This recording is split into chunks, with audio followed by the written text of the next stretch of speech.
আমার প্রিয় ছাত্রীবৃন্দ, অনেক দিন তোমাদের দেখি না, তোমাদের কিন্তু খুব মিস করছি। তো তোমাদের এই শিক্ষা কার্যক্রম অব্যাহত রাখার জন্য আমরা আমাদের অধ্যক্ষ মহোদয় জনাব বেদৌরা বিনতে হাবিব স্যারের পরামর্শে এই অনলাইন ক্লাসগুলো চালু রাখছি। তোমাদের আজকে আমি আলোচনা করব 1956 সালের সংবিধান প্রসঙ্গে। এটা তোমাদের দ্বিতীয় অধ্যায়ের 1947 থেকে 1971 সালের পাকিস্তান আমল থেকে আমরা এই অধ্যায়টা আলোচনা করছি। আশা করি পূর্বের ক্লাসগুলো তোমরা মনোযোগ দিয়ে দেখবে এবং তোমাদের পড়াটা চালু রাখার জন্য তোমরা আপ্রাণ চেষ্টা করবে। তোমরা জানো আমাদের এই করোনা কালটা অতিক্রম হয়ে গেলে আমরা আবারও আমাদের স্বাভাবিক জীবনে ফিরে আসব, কিন্তু ইতিমধ্যে তোমাদের সময়গুলো যাতে নষ্ট না হয় সেই চেষ্টাই কিন্তু আমরা করছি।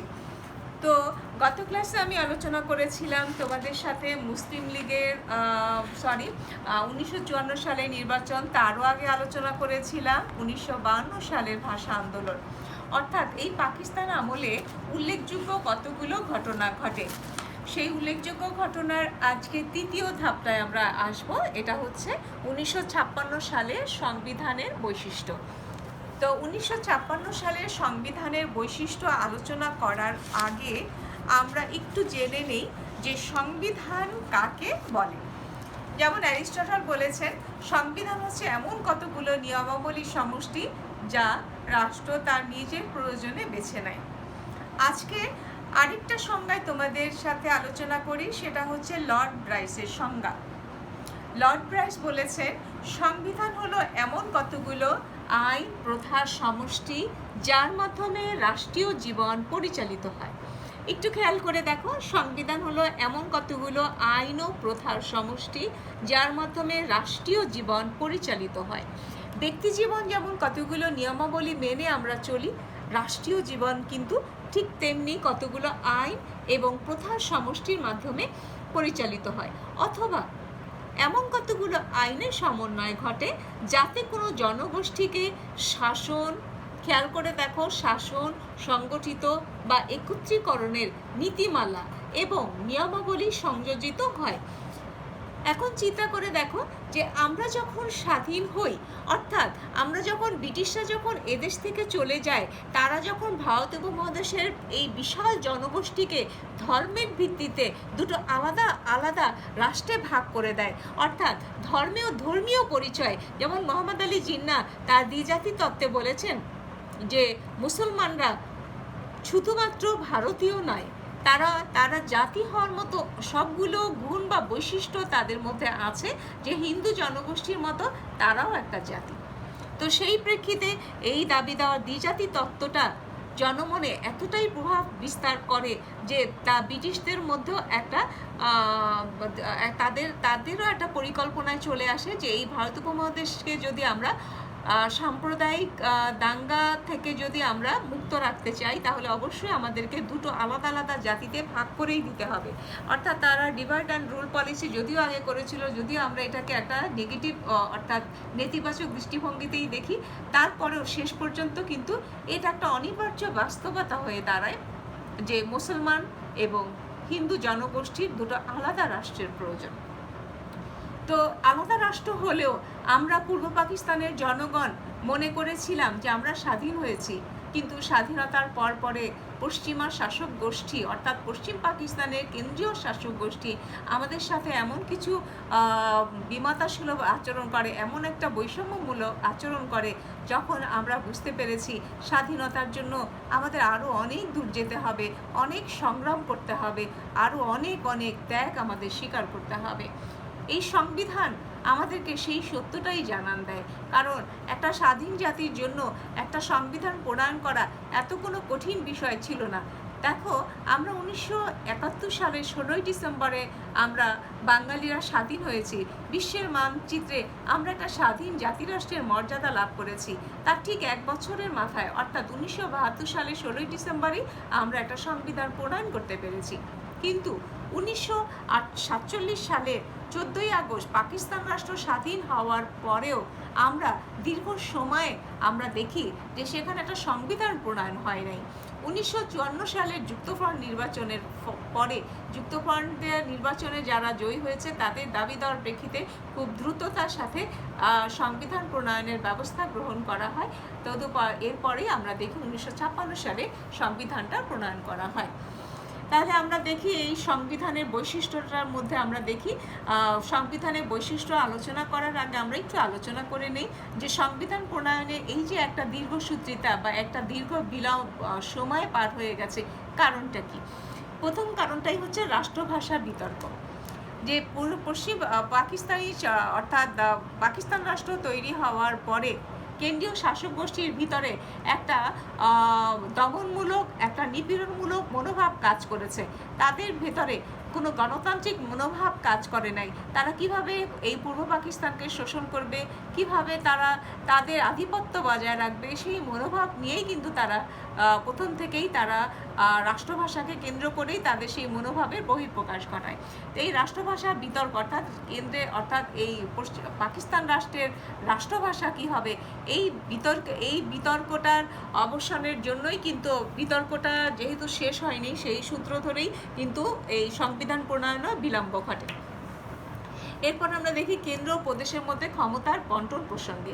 কেন্দ্র এবং প্রদেশের মধ্যে ক্ষমতা কিভাবে কার কতটুকু বন্টন হবে সেটা নিয়েও কিন্তু একটা বিতর্ক ছিল। আমরা দেখি যে ম্যারি চুক্তির মাধ্যমে দেখা যাচ্ছে কি তারা সংখ্যাসাম্য নীতির মাধ্যমে অর্থাৎ সংখ্যাসাম্য নীতির মাধ্যমে তারা ক্ষমতার বন্টনের চেষ্টা করে। কিন্তু আমরা দেখেছি যে যদিও তারা সংখ্যাসাম্য নীতির কথা বলেছে, তদুপরি দেখা যাচ্ছে যে পূর্ব পাকিস্তানের জনগোষ্ঠী কিন্তু অনেক বেশি, কিন্তু তারা ভাগটা এইভাবে করেছে পূর্ব পাকিস্তান এবং পশ্চিম পাকিস্তান, অথচ পূর্ব পাকিস্তানের জনগোষ্ঠী কিন্তু সংখ্যায় অনেক বেশি ছিল। তারপরও তারা কেন্দ্র ও প্রদেশের মধ্যে ক্ষমতা বন্টন প্রসঙ্গেও তারা নানা টালবাহানা করে, যার ফলে এই সংবিধান প্রণয়নে বিলম্ব ঘটে। পাকিস্তান রাষ্ট্রের প্রকৃতিটা কি হবে? এটা কি যুক্তরাষ্ট্রীয় হবে না কি অন্য প্রকৃতির হবে, এটা নিয়েও একটা দ্বিধাদ্বন্দ্ব ছিল। এরপরে হচ্ছে গভর্নর জেনারেলের ক্ষমতা এবং পদমর্যাদা নিয়ে বিরোধ। গভর্নর জেনারেল কি একটা নিয়মতান্ত্রিক রাষ্ট্রপ্রধান হবেন, নাকি এটা কি সংসদীয় পদ্ধতির হবে, তার ক্ষমতার পরিধিটা কি হবে, এটা নিয়েও একটা সংশয় ছিল। আইনসভা এবং শাসন বিভাগের মধ্যে বিরোধ। আমরা জানি যে আইনসভা ও শাসন বিভাগের মধ্যে বিরোধটা হচ্ছে বরাবরই থাকে।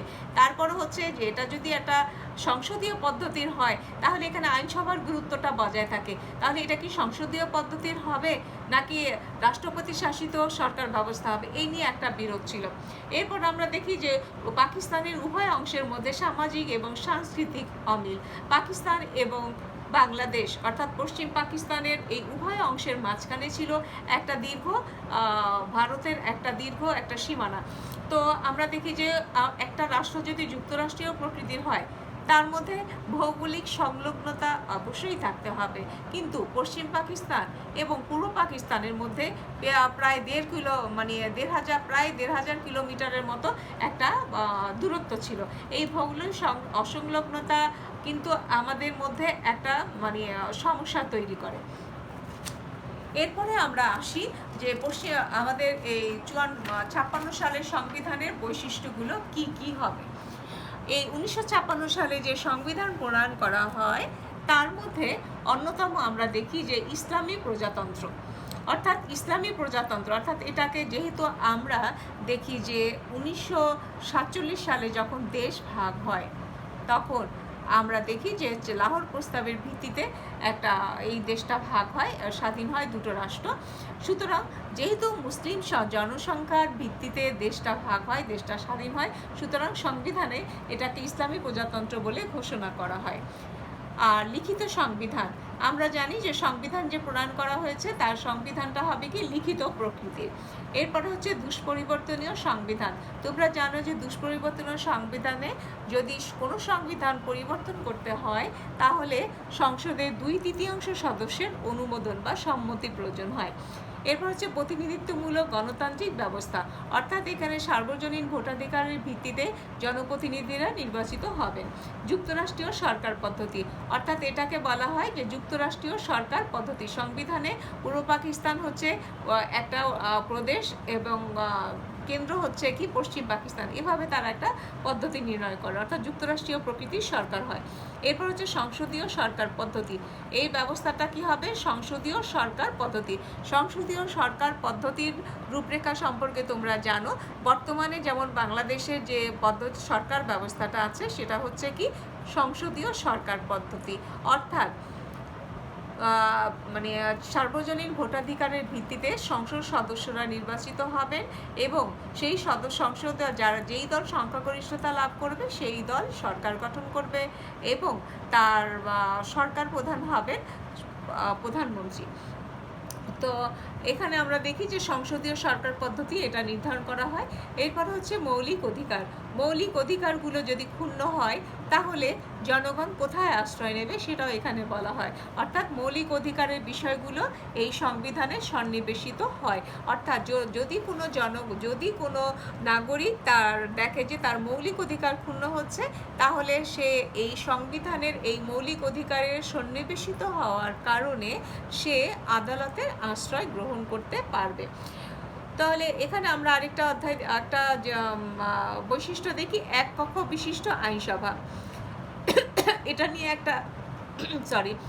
নিয়ে একটা সমস্যা ছিল যে এটা কি এক কক্ষ বিশিষ্ট আইনসভা হবে নাকি দ্বিকক্ষ বিশিষ্ট আইনসভা হবে। পরিশেষে এটাই নির্ধারিত হয় যে এটা হবে এক কক্ষ বিশিষ্ট আইনসভা।